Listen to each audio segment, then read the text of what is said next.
bonjour. Bonjour. Je vous remercie d'avoir accepté de nous accueillir dans vos locaux pour échanger sur les enjeux de la fonction RH dans les métiers des call centers, les métiers de la relation client. Ma première question, c'est on sait très bien aujourd'hui que la ressource humaine, c'est le nerf de la guerre, si j'ose dire, des métiers des call centers. Quelle lecture faites-vous de cette réalité? Merci Nabila, merci de venir nous visiter. Donc, c'est un très grand plaisir pour nous. Alors je voudrais juste peut-être clarifier un petit point. Aujourd'hui, le métier a beaucoup évolué depuis un peu plus d'une dizaine d'années maintenant. On ne parle plus de call center parce que le métier a évolué de traitement très basique où les clients, les consommateurs appellent pour demander des renseignements à un métier qui s'est beaucoup complexifié et surtout qui s'est beaucoup diversifié.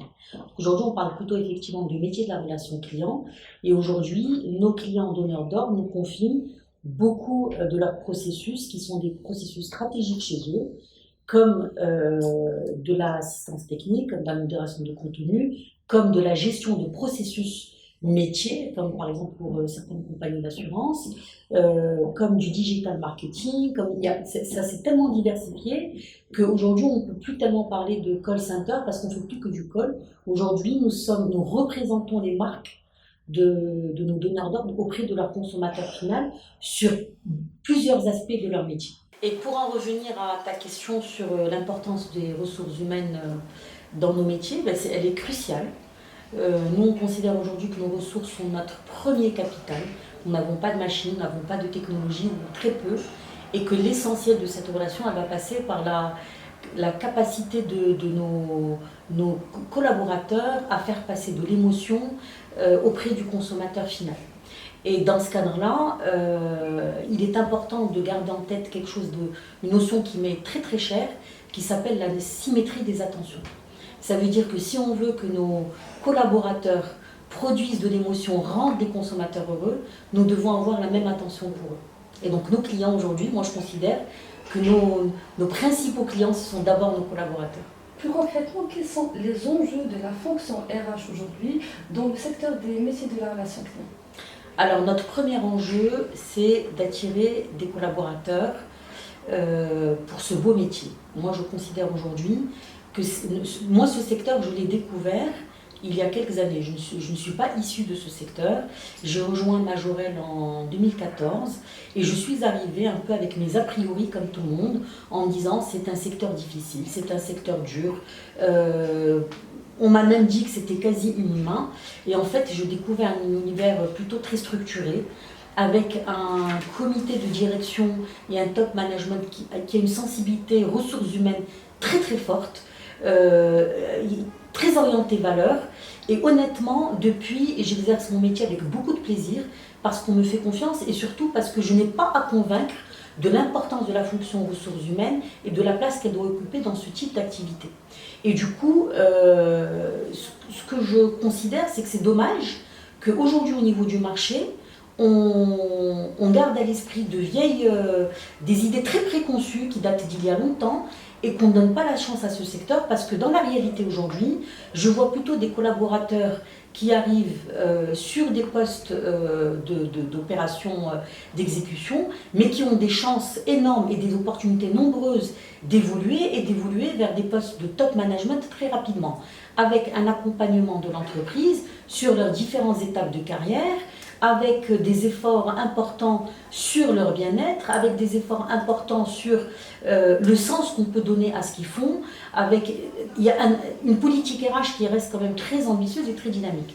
Mais si je dois résumer les 4 enjeux, effectivement, c'est de pouvoir attirer les ressources dont nous avons besoin, c'est de pouvoir les accompagner dans leur développement tout au long de leur carrière et de faire en sorte qu'ils aillent le plus loin possible dans cette carrière, c'est de pouvoir aussi faire en sorte qu'ils se sentent bien chez nous, à plusieurs égards, dans les relations qu'ils ont avec les managers, dans leur façon d'exercer leur métier, dans leur vie quotidienne au sein de l'entreprise. Et puis la dernière, qui est un enjeu de proximité, d'écoute, parce qu'aujourd'hui Majorel grandit, Nous sommes installés sur plusieurs sites, plusieurs pays, plusieurs villes, et nous voulons garder cette proximité avec nos collaborateurs. Donc nous essayons de maintenir un maximum de proximité par différents leviers avec les collaborateurs, de manière à pouvoir les écouter, anticiper sur leurs attentes, répondre à ces attentes, et pouvoir continuer à maintenir une entreprise humaine pour eux. Alors, vous savez clairement aujourd'hui que l'un des grands défis qui s'imposent à ce secteur reste le taux élevé du turnover. Oui. Comment y faire face et concrètement, quelle est la stratégie de Majorel pour faire face à ce phénomène?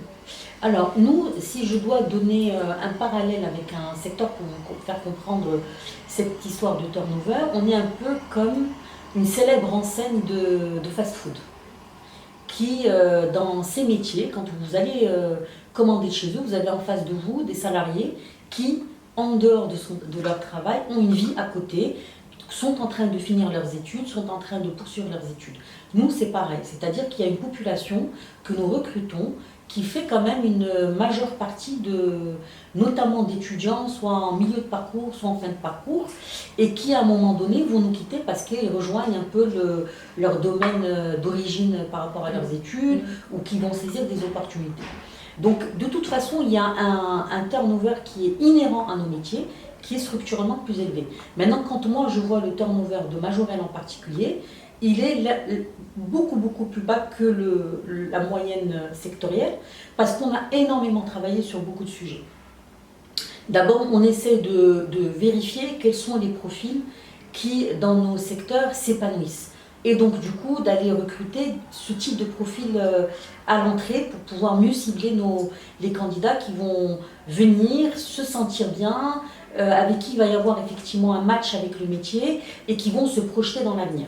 Ensuite, on doit déployer chez nous un certain nombre de politiques RH qui vont s'adapter à ce type de collaborateurs, parce qu'aujourd'hui, ce sont des jeunes qui nous rejoignent, c'est la génération Y, voire même Z, qui a des attentes, qui a une vision du monde du travail qui est particulière, et donc l'ensemble de notre stratégie prend en compte ces spécificités pour pouvoir y répondre.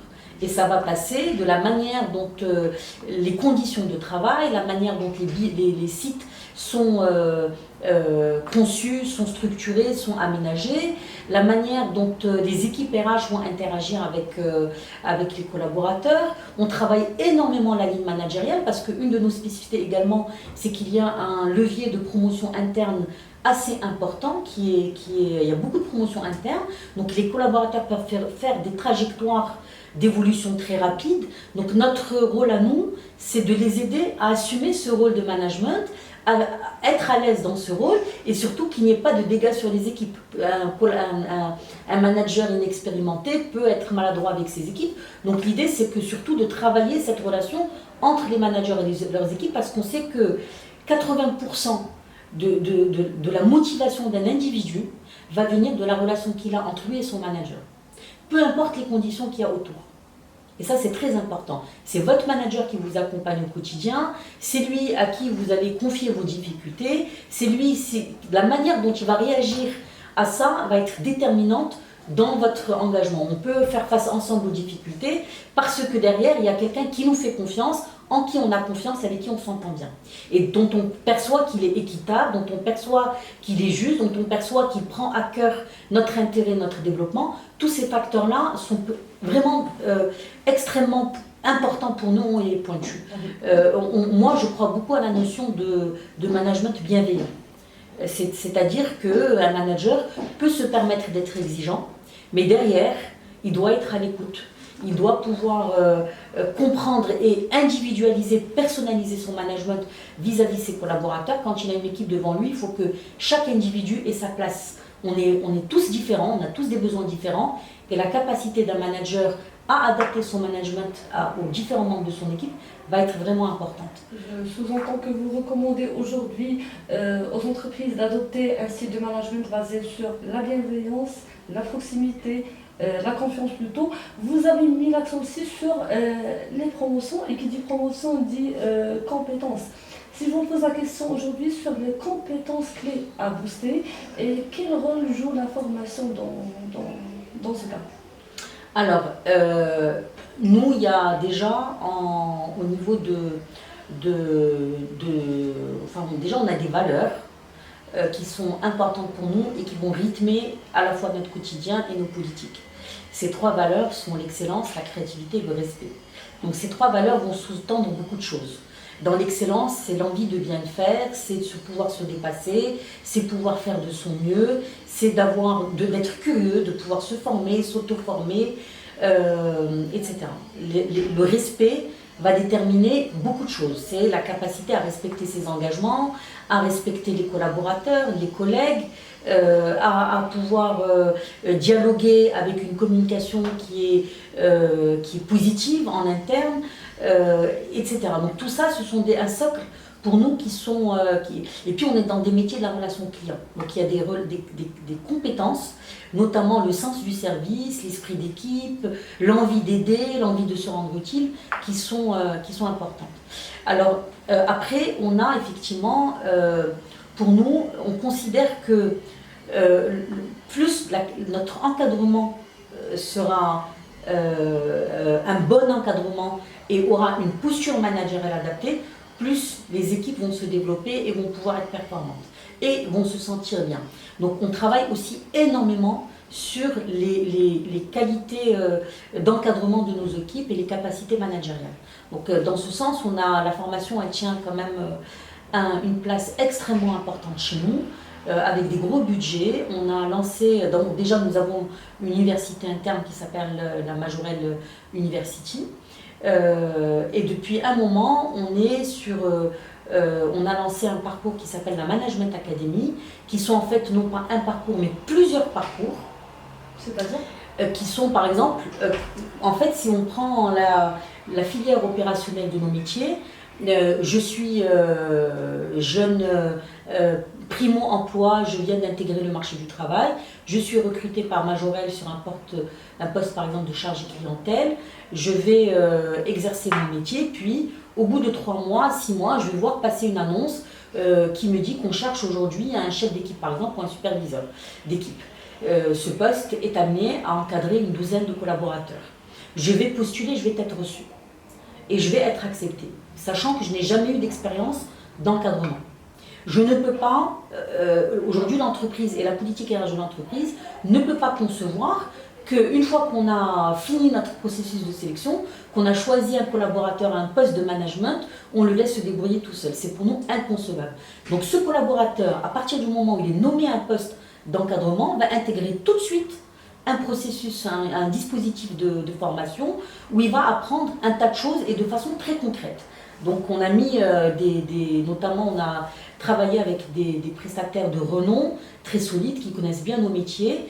Donc on va leur apprendre le b.a.-ba du management, qu'est-ce que c'est que le management, lui, qu'est-ce qui va changer dans son rôle puisqu'il va passer de membre d'une équipe à un rôle de manager, qu'est-ce qu'on attend de lui en tant que manager, comment mener différents entretiens avec ses équipes, comment repérer dans ses équipes des personnes qui sont en difficulté, comment les accompagner, comment évaluer de façon juste, comment booster la performance et les compétences de son équipe, comment repérer dans son équipe des pépites qui ont le potentiel de faire autre chose, comment faire face à des collaborateurs qui peuvent avoir des difficultés conjoncturelles ou structurelles. Voilà, donc tout ça on leur apprend et ce parcours il est sur 3 étapes, donc un parcours de prise de fonction. Ensuite, quand il a eu le temps un peu d'exercer, etc., de vivre le management, on va revenir pour aborder avec lui des notions un peu plus complexes. Et donc c'est des parcours à chaque fois de 18 à 20 jours qui s'étalent dans le temps. Et ensuite, quand il est prêt, il a exercé au bout de 2-3 ans, il est prêt à un poste de responsabilité encore plus important dans les hiérarchies, il va finaliser. Et puis, une fois qu'il est promu encore à un autre poste, il se remet dans un autre parcours. Certains parcours d'ailleurs sont certifiants avec des établissements prestigieux comme l'ISCAE, comme Centrale Supélec Paris, qui donnent effectivement des certificats et qui leur permettent de pouvoir valider en fait les acquis dans les formations. Donc les formations chez nous, elles se veulent très interactives, très vivantes, avec des méthodes pédagogiques très modernes. Certains parcours par exemple vous donnent la possibilité de suivre et d'encadrer une équipe virtuelle. Et donc de vous mettre en situation de management avec une équipe virtuelle, donc de vivre des situations de management virtuel, des escape games, des escape rooms. Donc il y a plein de choses. On travaille aussi beaucoup sur le développement personnel parce qu'on considère qu'une personne commence à se développer quand elle apprend à se connaître, à connaître ses forces, à connaître ses zones de vulnérabilité, en prendre conscience et là elle peut amorcer un travail de développement parce qu'on considère que l'être humain peut se développer toute sa vie. Et chaque être humain a un potentiel pour s'améliorer et se développer. On a aussi lancé énormément de formations en digital.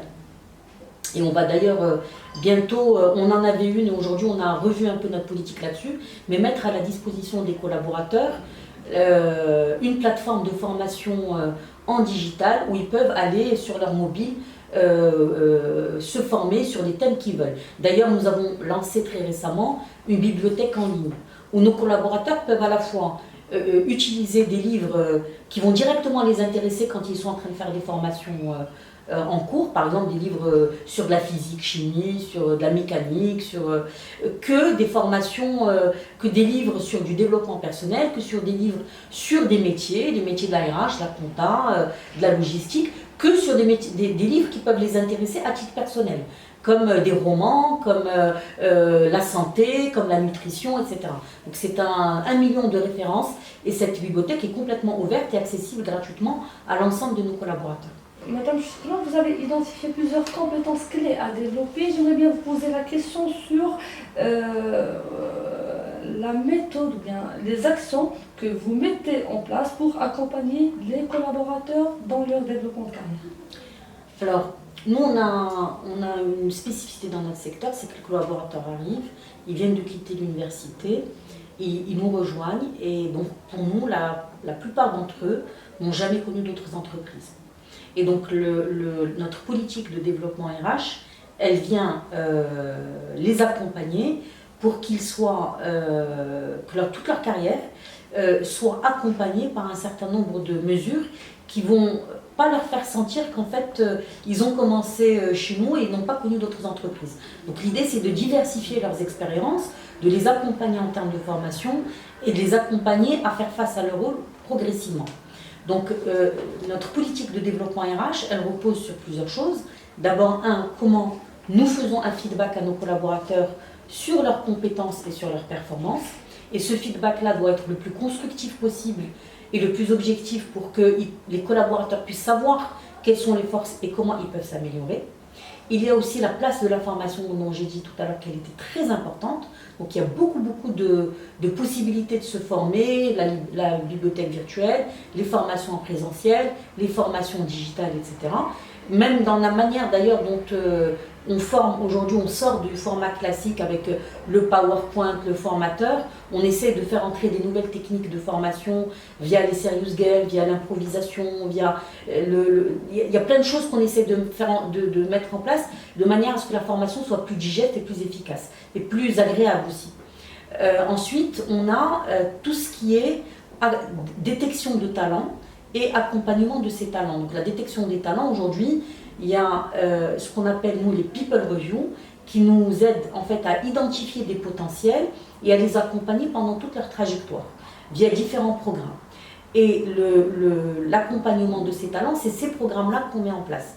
Donc les people reviews, c'est une réunion des managers qui vont avoir un avis croisé sur les collaborateurs, sur les valeurs de ces collaborateurs, leurs compétences comportementales, leurs réalisations, ce qu'on perçoit chez eux et qu'on va peut-être pouvoir utiliser pour les faire arriver vers le poste le plus adéquat pour eux. Et surtout, on va aussi beaucoup utiliser les dialogues que nous avons avec nos collaborateurs sur comment eux-mêmes se projettent. Est-ce que j'ai plutôt envie de changer de métier? Est-ce que j'ai plutôt envie de continuer dans ma filière et de continuer à grimper des échelons? Est-ce que j'ai envie de sortir et de faire autre chose? Est-ce que c'est plutôt une vocation de manager, une vocation d'expert? Est-ce que je suis dans les opérations et j'ai envie d'aller faire de la RH? Ou je suis dans le contrôle-gestion, j'ai envie d'aller dans les opérations? Toutes ces discussions-là, on les a. Ça peut être aussi des mobilités géographiques. on a la chance d'être parmi un ensemble de pays qui peuvent être autant d'opportunités pour nos collaborateurs. Donc il y a beaucoup de collaborateurs qui ont essayé des expériences au Sénégal, en Côte d'Ivoire, au Togo ou vers la France. Donc il y a plein de possibilités pour qu'ils puissent aussi s'épanouir soit par filière métier, soit par géographie. Et une fois qu'on a identifié une trajectoire avec laquelle le collaborateur se sent bien, là on met en place des programmes d'accompagnement. Donc il y a un programme par exemple phare qui s'appelle Elancia qu'on met pour notamment par exemple l'encadrement qui vont les aider pareil, c'est du coaching individualisé, c'est de l'assessment personnalisé, approfondi, qui leur permet de se connaître, de repérer leurs forces et de savoir sur quoi ils doivent travailler. C'est là où le coaching individuel intervient. Il y a les programmes de formation avec la Management Academy. Il y a aussi, aujourd'hui on est en train de réfléchir à introduire de la formation diplômante, des MBA, des masters, etc. Donc il y a un tas de choses et puis on travaille beaucoup le développement individuel. Parce qu'on considère aujourd'hui que la compétence technique, c'est pas la plus compliquée à acquérir. Il y a tellement de choses. Par contre, travailler sur son comportement, travailler sur sa communication, travailler sur sa posture, être à l'aise, reprendre confiance en soi, être à l'aise pour parler en public, etc. Prendre des décisions rapidement, savoir évaluer le niveau de risque, savoir gérer une équipe de plus en plus complexe, savoir faire face à des défis complexes, tout ça, c'est des choses qui sont compliquées, qui sont difficiles. Et sur ces choses-là qu'on les accompagne. Madame Chikran, je voudrais bien revenir avec vous sur les résultats d'une enquête réalisée par Recrute et qui stipule entre autres que 72% des salariés des métiers de la relation client souffrent de stress. Votre commentaire par rapport à ces résultats? Alors c'est probablement vrai, sauf que moi je nuancerai en disant qu'aujourd'hui toute personne qui est active, qui a des responsabilités souffre de stress, quel que soit son métier, parce qu'on est aujourd'hui à une époque où des entreprises sont soumises à des pressions de compétitivité, de performance, sinon elles disparaissent. C'est la concurrence qui veut ça, et qu'on nous demande d'être meilleur et encore meilleur et encore meilleur. Dans nos métiers, le stress va être un peu plus, concret et peut-être plus direct, pour une raison très simple, c'est qu'aujourd'hui on est directement en face de clients qui sont exigeants, et c'est un peu comme la différence entre le cinéma et le théâtre. Quand on est en front office devant un client et on doit être toute la journée performant vis-à-vis du client parce forcément il va juger de la qualité de notre service, c'est autrement effectivement plus stressant, mais c'est pareil dans les métiers de la restauration, de la vente en distribution, etc. C'est pas forcément plus stressant ou moins.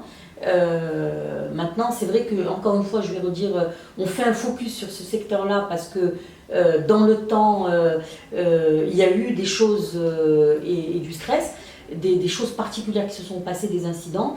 Aujourd'hui, je pense que le secteur a énormément évolué et je peux vous dire que le niveau d'innovation des politiques RH dans ce secteur est assez particulier. Donc nous, on en est conscient et c'est pour ça qu'on lance énormément d'initiatives pour aider les collaborateurs à y faire face. Déjà, on a lancé beaucoup de formations en gestion du stress, par exemple, où on aide les collaborateurs à repérer leurs émotions, à les canaliser, à retrouver du calme, etc. Il y a des formations aussi, notamment sur le digital learning, qui vont aider à faire face, par exemple, à un client exigeant. Le stress, il peut venir de plusieurs choses. Est-ce que j'ai les compétences et les réflexes qu'il faut pour faire face à une situation professionnelle? Donc ça, c'est la formation qui va y aider. Ensuite, comment je réagis par rapport à la manière dont je vais faire face à la pression de la performance. Et là, par exemple, il y a beaucoup de choses qui se mettent en place d'un point de vue managérial sur les sites, notamment, par exemple, quand on a un indicateur, plutôt que qui doit être boosté, par exemple, et ça arrive dans nos métiers, comme dans n'importe quelle industrie, parce que nous sommes une industrie, ce qu'on va avoir chez nous, c'est par exemple, on va lancer des challenges et on va plutôt le faire sur un mode ludique en disant, allez, qui c'est qui va arriver à atteindre tel niveau de l'indicateur, et celui qui y arrive, alors il y a de l'animation autour, il y a on le fait dans une ambiance qui est plutôt très festive, très conviviale, et puis celui qui arrive à atteindre l'indicateur va recevoir des prix, des gains, il va être félicité, il va être reconnu. On a aussi des dispositifs spécifiques d'accompagnement de nos collaborateurs, ce qu'on appelle le catalogue Zen Week, qui sont des catalogues où on met à la disposition des équipes RH des sites des activités qui vont organiser sur leur site au bénéfice des collaborateurs. Donc par exemple, vous pouvez venir chez nous et vous retrouvez nez à nez avec des personnes assises qui sont en train de se faire masser les pieds ou les épaules, ou des collaboratrices qui sont en train de se faire les ongles chez nous, ou des collaborateurs qui se font tailler la barbe ou se faire couper les cheveux, ou des activités de yoga ou de méditation, ou plein de choses vont se passer sur nos sites. On adore faire la fête, on adore, des fois c'est parfois farfelu. Moi j'ai vu chez nous des journées plage, des journées années 80 où les collaborateurs vont se déguiser et venir travailler, des journées pyjama où les collaborateurs vont venir travailler en pyjama chez nous et faire la fête, manger, partager un repas, un goûter. C'est toujours maintenir une ambiance qui est plutôt festive sur nos sites. Et puis il y a aussi en matière de gestion du stress des dispositifs notamment qui vont permettre aux collaborateurs de sortir un peu de leur quotidien. C'est-à-dire en plus de leur fonction quotidienne, pouvoir leur donner l'opportunité de faire autre chose. Notamment par exemple Happy Family, qui est le comité des œuvres sociales de Majorelle, qui va permettre aux collaborateurs à la fois déjà de faire connaître Happy Family aux autres collaborateurs, etc., et de devenir des ambassadeurs de ce type de dispositif, mais aussi de profiter par exemple de vacances, d'excursions, de voyages à des prix très compétitifs et surtout subventionnés. Et donc de pouvoir s'offrir des vacances qui n'auraient pas pu se permettre si Happy Family n'avait pas mis ce catalogue à leur disposition. Il y a aussi le réseau Foundation qui permet aux collaborateurs de s'investir pour des causes sociétales auprès d'écoles, auprès de populations défavorisées et de partager leurs talents. D'organiser des kermesses, d'organiser des caravanes solidaires, etc. Et ça, c'est des choses qu'ils vont faire sur leur temps de travail. On va les libérer sur leur temps de travail parce que ça va être un moment de respiration, de convivialité avec des collègues, de leur site ou d'autres sites, de s'engager pour des causes. Donc il y a plein de dispositifs comme ça qui vont permettre, par exemple, on va lancer, je sais pas, la journée de la musique. Ça va être tous les gens qui ont des talents en musique vont permettre de partager ce talent avec les collaborateurs. Donc l'idée, c'est toujours maintenir une espèce d'ambiance de campus. Et c'est les collaborateurs d'ailleurs eux-mêmes qui sont impliqués et qui vont choisir quel type d'activité ils ont envie et quel type d'animation ils ont envie de voir sur leur site, etc.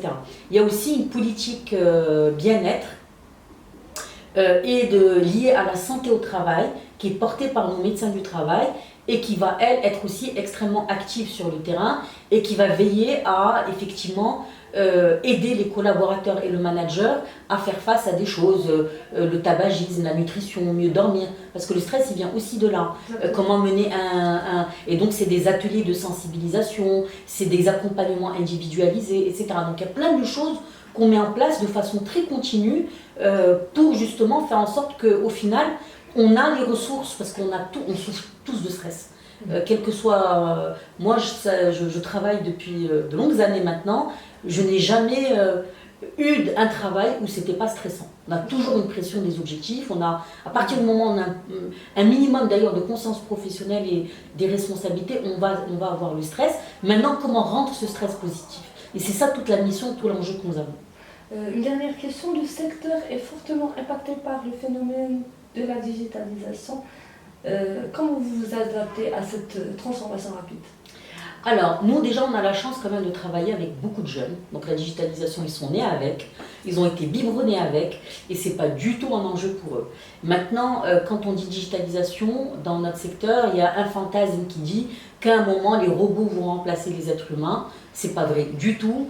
Au fait, aujourd'hui, la machine à la technologie vient aider nos collaborateurs à faire leur travail plus efficacement, plus rapidement et plus sereinement. Pas pour remplacer l'être humain. Jamais elle ne remplacera l'être humain parce qu'il y a quelque chose que le robot ne peut pas faire vis-à-vis d'un consommateur, c'est le courant de sympathie qu'il va y avoir, c'est l'empathie qu'il va mettre dans la relation, c'est l'écoute et l'attention et la gentillesse dont il va faire preuve, et ça, nos collaborateurs sont champions pour ça. Aucun robot ne pourra le faire. Par contre, il viendra faciliter des transactions, faciliter l'accès à de l'information, rendre des tâches qui sont sans valeur ajoutée, automatisées, les libérer pour justement se concentrer sur cette relation. Et puis de toute façon, aujourd'hui, nos collaborateurs, ils sont très à l'aise avec ça. Nous, on n'a pas d'inquiétude majeure là-dessus, ça va venir. Ça va juste rendre, je pense d'ailleurs, c'est même une très bonne chose, je pense que ça va rendre le métier quand même plus sexy.